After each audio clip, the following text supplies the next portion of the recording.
rekrutmen KPPS tahun 2024 sepi peminat.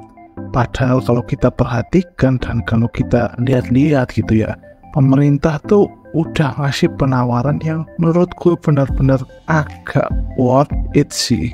Dengan cara apa? Dengan cara menaikkan honor atau gaji daripada para petugas-petugas KPPS nantinya, bre. Namun pada kenyataannya semua tidak semudah itu, Ferguson. Terbukti ya, kita lihat sekarang berita yang bertebaran di mana-mana, rekrutmen KPPS masih sepi-sepi aja tuh. Dan apakah benar kesepian ini karena uang atau karena mereka trauma pada kejadian 2019? Ya balik lagi sih, kakak tahu gitu yang pasti apa. Tapi yang jelas pada saat itu tuh banyak banget orang yang berteori dan berkonspirasi tentang pemilu tahun 2019. Karena apa? Karena banyak kejadian yang terjadi pada pemilu 2019. Dan untuk mengetahui apakah penyebab dari sepinya rekrutmen KPPS tahun 2024 ini, ya marilah kita tekan tombol subscribe dulu. Singkat cerita, pada tahun 2019 yang lalu, tepatnya 5 tahun yang lalu gitu ya kalau nggak salah, diadakan pemilihan umum atau pemilu gitu ya secara serentak di seluruh wilayah di Indonesia dan di luar negeri juga gitu ya, untuk WNI yang ada di luar negeri. Dan gue gak tahu kenapa ya pada saat itu tuh banyak yang meninggal gitu, khususnya anggota KPPS. Tapi kalau menurut gue gitu, menurut pendapat gue sih, mereka meninggal karena kelelahan, bre. Karena pada saat itu jenis-jenis surat suara tuh banyak banget dan dipisah satu persatu. Kemungkinan mereka meninggal karena kelamaan atau karena kecapean buat ngitung surat suara. Sebenarnya menurut gue kalau untuk memudahkan dan meminimalisir kelelahan ya mending dibuat sesimpel-simpelnya aja sih. Tapi ya kembali lagi gitu, untuk keefektifan dan keakuratan mungkin memang harus dibuat seperti itu. Karena pada saat itu situasinya tuh nggak kayak sekarang. Kan sekarang menurut gue relatif adem-adem aja. Tapi kalau yang dulu karena calon presidennya cuma 2, sampai-sampai tuh udah kelar pemilu, udah tahu pemenangnya siapa, penghitungan juga udah selesai, masih aja ricuh, masih aja ada omongan di sana sini gitu, bre. Sampai pada demo, sampai ada gugat-gugat, dan bahkan sampai ada yang meninggal. Dan meninggalnya itu sampai dibuat senjata di debat Nah, namun kalau kita lihat-lihat lagi gitu, mungkin apakah kejadian yang sama bakal terjadi di tahun 2024? Ya bisa iya, bisa enggak gitu. Tapi kalau kita lihat dari mekanisme pemilihan yang bakal dilakukan di tahun 2024, kemungkinan ya kagak jauh beda sih sama yang ada di tahun 2019 gitu.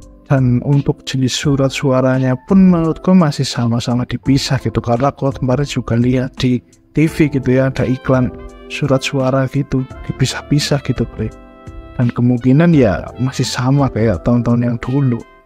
Dan kalau tanya apakah lelah atau enggak, ya kemungkinan ya lelah sih. Nah, tapi yang jadi pertanyaan kita semua gitu, kenapa masih aja sepi gitu, masih aja kurang peminat daripada pendaftaran anggota KPPS ini, bre. Padahal kalau kita lihat-lihat lagi, pemerintah khususnya yang nyelenggarain pemilu ini udah membuat penawaran yang sangat-sangat worth it untuk para pengangguran, bre. Dengan cara mengasih honor atau bayaran yang menurut gue cukup tinggi gitu ya, kalau nggak salah 1.200.000 atau 1.300.000 gitu lah, sekitar segitu ya kalau nggak salah. Kalau salah ya nggak apa-apa sih. Tapi intinya gitu, menurut gue penawaran ini tuh bener-bener sangat-sangat banget itu untuk kita para deadwood, para pengangguran gitu. Tapi ternyata dengan cara seperti itu tuh belum cukup gitu. Dan dari diri gue sendiri ya, karena gue sebenarnya juga agak minat sih. Gue juga belum pernah ikut dan daftar sebagai anggota KPPS dulunya, dan sekarang pun ya masih belum minat sih. Tapi ya jelas kalau melihat pada tahun 2019 yang lalu, pada kelelahan, ada yang mati di sana sini, mungkin itu juga jadi salah satu penyebab daripada sepinya rekrutmen KPPS di tahun ini, bre. Mungkin loh ya, gue nggak tahu sih apakah ada faktor karena generasi sekarang lemah-lemah atau susah bergaul, atau mereka introvert atau gimana ya. Mungkin bisa jadi, tapi ya enggak juga sih. Dan yang menurut gue gitu, ini menurut gue pribadi yang pengen gue tanyakan, kenapa gitu. Gue nggak tahu apakah di daerah lain iya atau enggak gitu ya. Tapi kenapa kalau mau daftar KPPS itu harus tes gitu, harus ada tes akademik, tes psikotes dan lain-lain. Ya kenapa gitu? Padahal kalau ada yang daftar aja, ada yang minat gitu aja, menurut gue udah harusnya sangat-sangat bersyukur sih panitia penyelenggara pemilunya. Tapi kenapa harus ada tes gitu? Dan lagi pula juga menurut gue promosi dan sosialisasi tentang pendaftaran atau rekrutmen KPPS ini sangat-sangat kurang sih menurut gue. Kurang banget.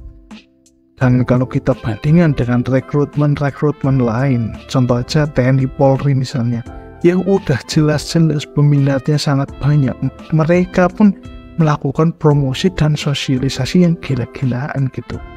Jadi gak heran lah kalau peminatnya sangat banyak gitu ya, bre. Nah tapi untuk KPPS ini kenapa sangat kurang gitu? Gue sih jujur aja belum minat gitu ya, gak tahu nanti. Tapi yang gue pertanyakan, kenapa harus tes, kenapa harus sulit itu gitu? Ya mungkin tujuannya sih gue tahu gitu, misalnya psikotesnya untuk mengetahui kejiwaan mungkin ya, mungkin kayak gitu, dan tes akademik dan lain-lain mungkin ya karena anggota KPPS kan berhubungan dengan yang namanya hitung-hitungan gitu. Tapi kenapa harus ribet itu dan kenapa harus sesusah itu gitu? Nah jadi kan generasi-generasi yang sekarang bakal menyimpulkan kalau daftarnya aja udah sulit gitu, apalagi ngejalaninnya gitu. Waduh. Jadi intinya sih menurut gue buat kedepannya pendaftaran kayak gini harus dipermudah lagi gitu, apalagi dengan yang ada sekarang, yang terjadi sekarang di desa-desa, yang mungkin orang yang di pusat itu kagak tahu ya. Orang-orang yang sekarang jadi anggota KPPS itu menjadi anggota KPPS berdasarkan ditunjuk, bukan secara sukarela gitu, bukan karena kesadaran. Ya mungkin ditunjuk lalu sadar gitu, tapi kalau kayak gitu terus menerus dan tahun depan orangnya sama lagi ditunjuk lagi, ya kemungkinan generasi yang bakal meneruskan per KPPS-an ini bakal habis dan nanti nggak ada lagi tuh KPPS. Apakah mungkin di masa depan petugas KPPS bakal digantikan sama robot? Tapi gak mungkin sih. Jadi kesimpulan dari semua ini gitu, semua yang gue katakan ya gak ada sih. Ya jadi kesimpulannya ya daftar PPS sebenarnya gak sulit sih, tergantung minat kita. Tapi ya kalau udah gak minat ya gimana lagi sih. Terus kalau masalah tunjuk menunjuk, menurut gue udahlah jangan saling tunjuk menunjuk gitulah.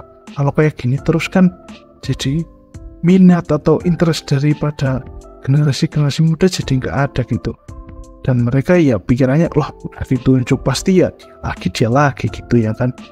Jadi untuk tunjuk menunjuk ini menurut udahlah.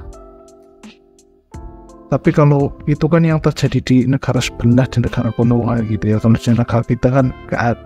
Jadi kita harus belajar dari negara Konoha ya bre. Oke, mungkin itu aja yang pengen gue sampaikan di video ini. Seperti biasa gue kagak tahu apakah video ini bermanfaat atau apa, video ini mengedukasi, menghibur, gue kagak tahu. Yang jelas gue cuma pengen jadi seorang pendongeng, tapi bukan pendongeng yang ngarang ya bre. Dan ya udah, mungkin itu aja yang pengen gue sampaikan. Jangan lupa subscribe dan jangan unsubscribe. Gue Afif Adzinanto, sampai jumpa di TPS terdekat. jangan lupa daftar KPBS. BTW gue kagak di endorse sama KPU ya Bre, gue nggak di endorse.